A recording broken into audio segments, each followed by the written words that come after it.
Hello mga kabis. Alam nyo anong oras na? Hindi pa kami kumakain. Nagugutom na ako, puro ligo. Alas 2 na. Tapos yung barbecue na hinahanap ko na marinated, di ko alam kung saan sila nag-iihaw-ihaw. Mapuntahan na, tara na, samahan niyo ako. At makita natin kung nasaan at paano nila pa linuluto. Ano, luto na? Ay na. May niluluto pa sila doon?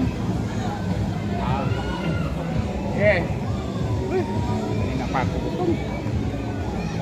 Ang layo kung saan sila nag-ihaw. So ayan mga kabis, nakita nyo yung private pool na rinintahan ko para lang sa pamilya dahil sa birthday ni Boss Rex. Ayan, ang lawak, sarap maligo dyan. So saan kaya ang mga tropa na nag-ihaw-ihaw ng barbecue marinated chicken? Ang layo sa cottage.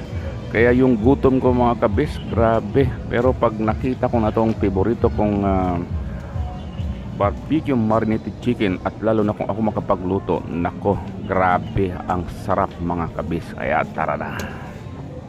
Saan kaya nag-ihaw ang mga ito? Kanina ko pa hinahanap. Ayun. Ano nang luto net? Ha? Ay, yung marinated, sayang yan, masarap yan Kanina pa ako gutom Ayun, pinadala ko na yung bangus. Ayun pala. Tama pa ka? Ay, luto na ba? Wala pa, kakalagay ko lang pa kamo. So mag-ihaw-ihaw kami ng marinated na barbecue chicken. Kailangan mo gutom na ako.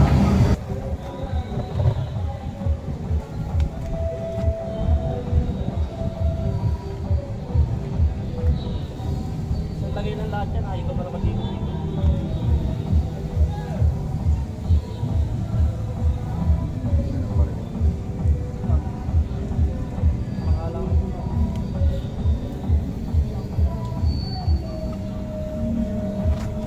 Ito sa bawang ito, bawas na lang natin. Para ano?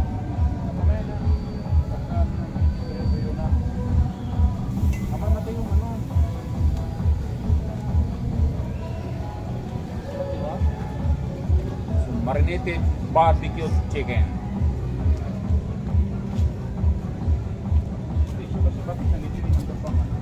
Hindi, pinangawa ko kanina sa manok, kawalang tong. Kuha ba lahat? Oh. At inailay ko mga mukha na ito, dalawa. Tirana.